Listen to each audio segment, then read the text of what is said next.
Hello everyone, I hope you all are fine. आज हम एक नए टॉपिक के बारे में बात करेंगे, एक ऐसे इलेक्ट्रिकल डिवाइस के बारे में बात करेंगे जिसके बिना आज ये जो हम इलेक्ट्रिसिटी रिसीव कर पा रहे हैं, इसको रिसीव कर पाना बहुत मुश्किल होता। This device is named as, आपने सुना होगा इसके बारे में, इसको देखा भी जरूर होगा, ट्रांसफॉर्मर। राइट। जब भी आप अपने घर से बाहर निकलते हैं तो ऑन द रोड साइड या ऑन द स्ट्रीट साइड आपको दो इलेक्ट्रिकल पोल्स के बीच में एक रेक्टेंगुलर सी या एक क्यूबिकल शेप का एक बॉक्स सा रखा मिलेगा लोहे का। ठीक है, दैट इज कॉल्ड ट्रांसफॉर्मर। अब ये ट्रांसफॉर्मर क्या है, कैसे काम करता है, क्या जरूरत है इसकी, हमें क्यों इसको बनाना पड़ा, राइट, उस सब के बारे में हम पढ़ेंगे। So what is transformer? It is an electrical device जो कि सेंड करता है either low current at high voltage, right, या फिर भेजता है high current at low voltage. जहां पे जिस तरह की जरूरत होती है वैसे काम करता है। या तो करंट कम कर देगा, पोटेंशियल बढ़ा देगा, या पोटेंशियल कम कर देगा, करंट बढ़ा देगा। राइट, इस तरह से काम करता है। हर एक डिवाइस किसी ना किसी प्रिंसिपल के ऊपर बेस्ड होता है। तो इसका प्रिंसिपल क्या है? प्रिंसिपल समझने से पहले जरा ट्रांसफार्मर के अंदर बेसिक कंपोनेंट क्या होते हैं वो बता देता हूं मैं। ट्रांसफार्मर के अंदर एक होती है कोर। क्या होती है? कोर।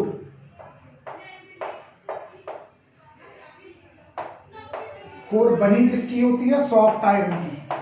और ये कोर एक सॉलिड कोर होती है और इसके अंदर पतली पतली प्लेट्स होती हैं। जैसे हम वो रोटी वाले डब्बे में काफी सारी चपातियां एक के ऊपर एक के ऊपर एक रख दें, या सिक्के एक के ऊपर दूसरा, दूसरे के ऊपर तीसरा रख दें, तो क्या बन जाती है? वो एक सिलेंड्रिकल स्ट्रक्चर बन जाती है ना। तो यहाँ पे रेक्टेंगुलर शीट्स को साथ में रखा जाता है तो ये फ्रेम बनता है।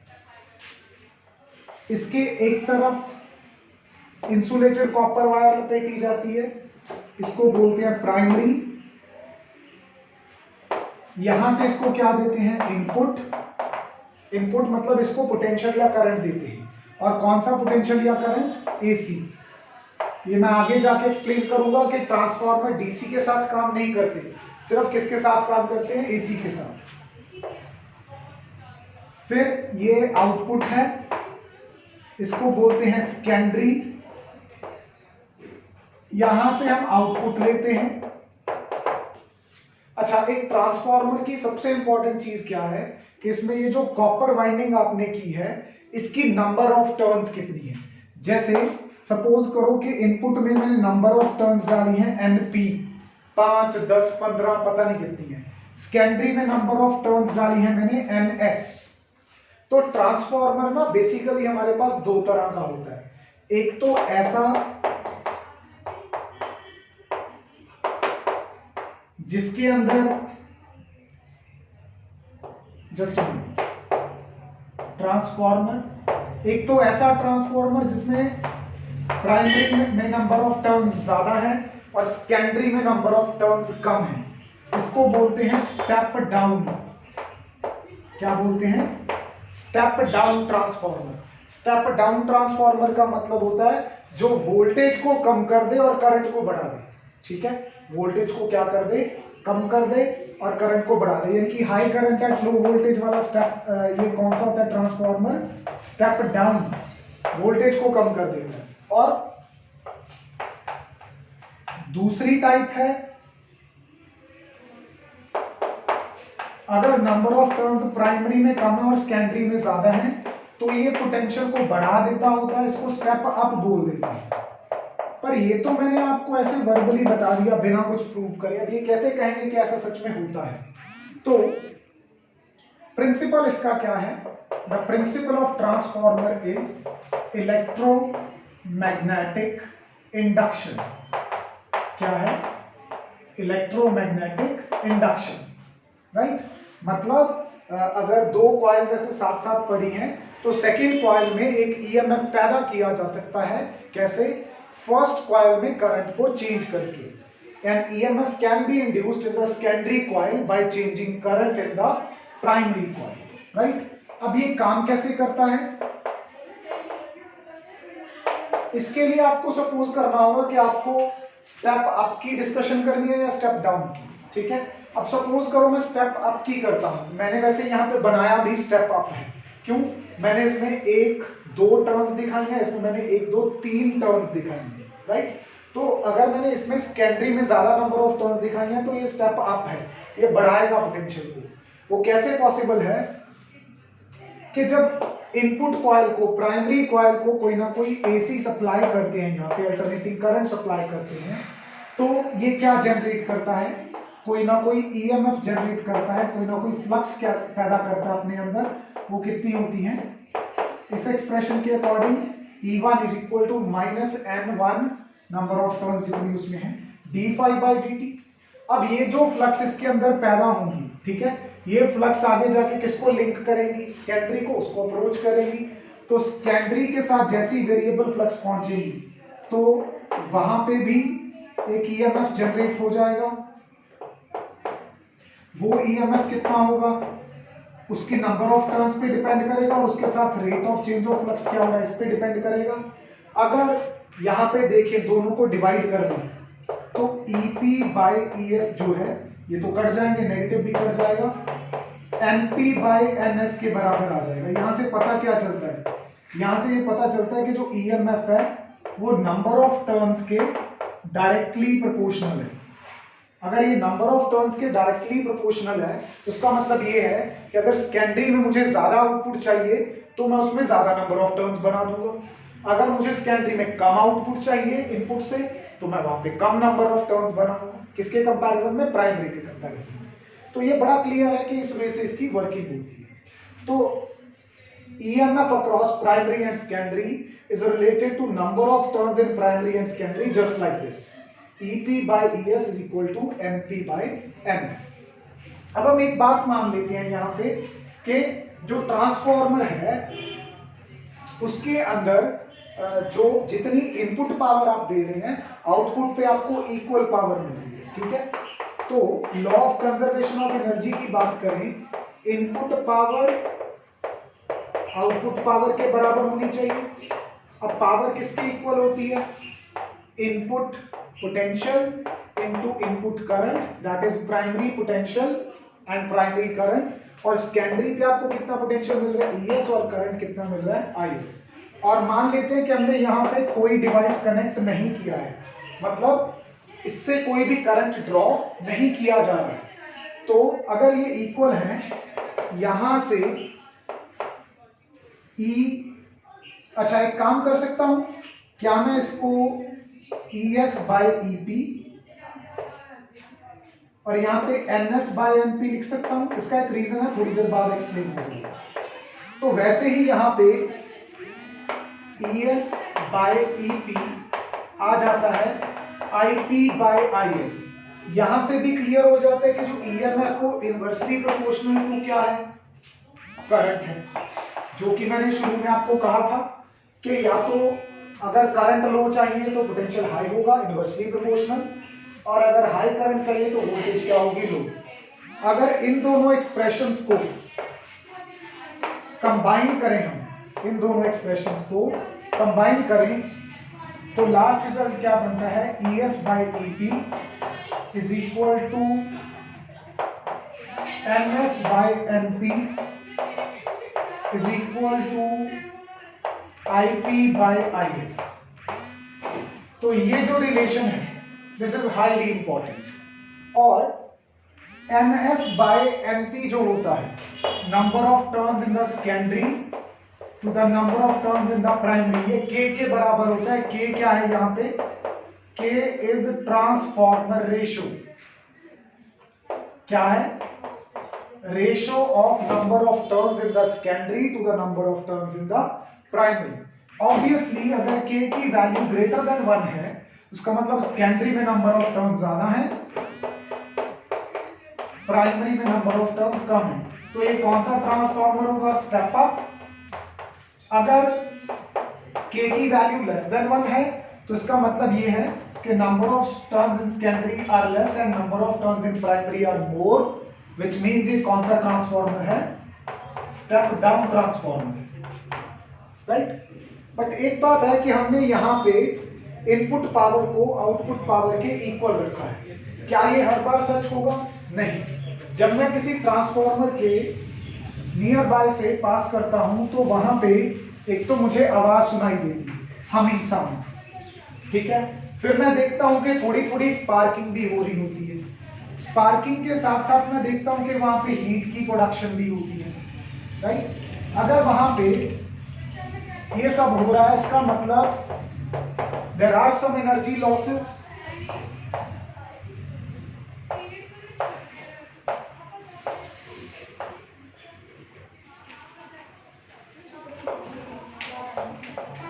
अगर वहां पे कुछ एनर्जी लॉसेस हैं तो वो कौन कौन से?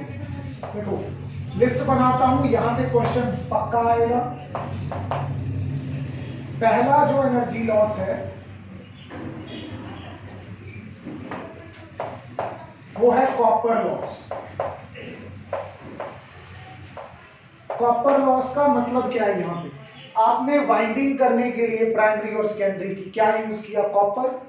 कॉपर का कोई ना कोई रेजिस्टेंस तो होगा ही, तो वहां पे जो हीट है वो करंट की वजह से I²RT फॉर्मूला के हिसाब से लॉस्ट होगी। तो जो कॉपर की कोर है, राइट, उसकी वजह से हीट लॉस्ट होती है। अब इस हीट लॉस को कम करने के लिए करंट को कम करना होगा, ठीक है, या हम कह सकते हैं कि रेजिस्टेंस को कम करना होगा। रेजिस्टेंस को कम करने के लिए क्या करेंगे? थिक कॉपर वायर यूज करेंगे। क्या यूज करेंगे?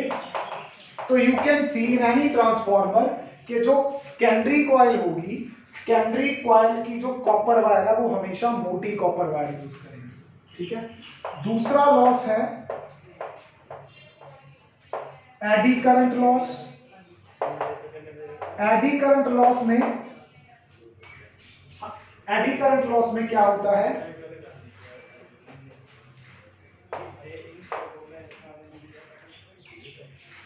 एडी करंट लॉस के अंदर क्या होता है कि ये जो कोर है it is made up of metal. जब यहाँ पे फ्लक्स चेंज करेंगी तो कोर के अंदर क्या पैदा होंगे? एडी करंट्स पैदा होंगे। एडी करंट्स अपनी हीट जनरेट करेंगे, ठीक है।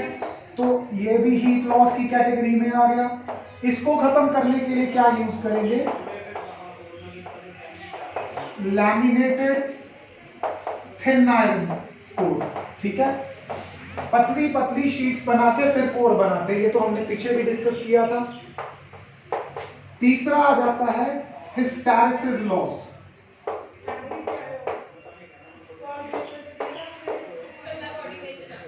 हिस्टैरिसीस लॉस के अंदर क्या होता है कि ये जो आयरन कोर है, बेसिकली आप इसको इनपुट कौन से टाइप की दे रहे हो?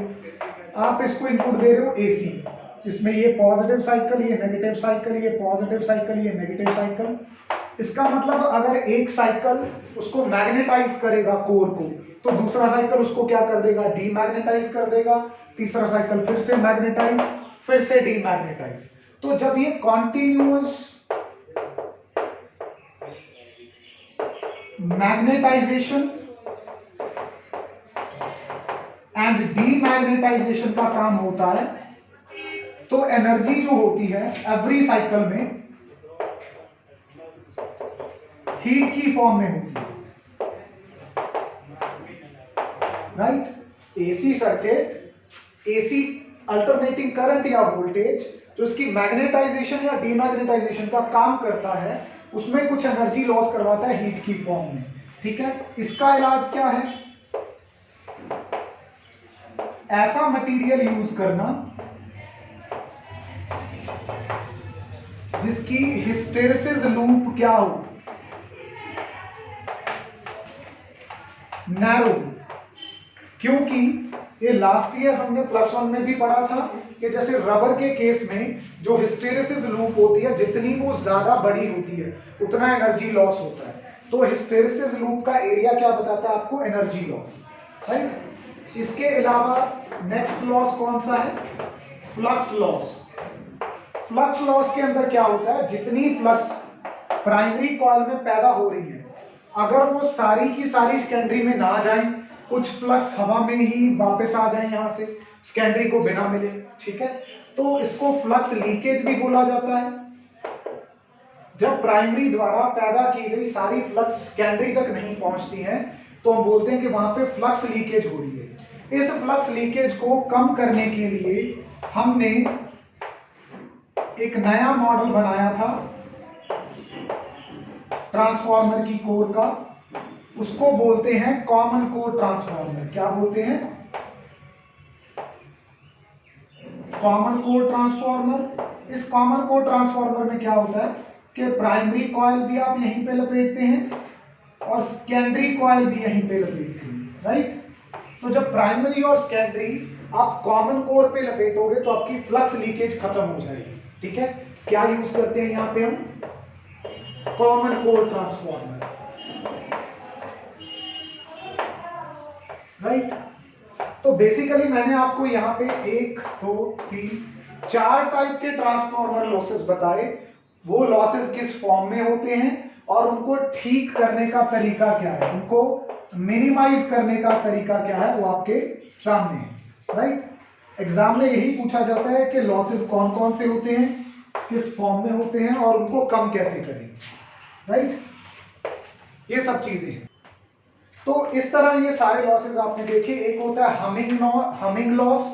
जब आप ट्रांसफार्मर के पास से गुजरते हैं तो उसकी कोर कॉन्टिन्यूसली मैग्नेटाइजेशन और डीमैग्नेटाइजेशन की वजह से कॉन्ट्रैक्ट और एक्सपैंड करती है, मतलब वाइब्रेट करती है। वाइब्रेट करने से हमिंग साउंड प्रोड्यूस होता है, बज साउंड प्रोड्यूस होता है। इसका मतलब ये है कि जितनी इनपुट पावर आप उसको दे रहे हो, आपको आउटपुट पे उतनी पावर नहीं मिलेगी।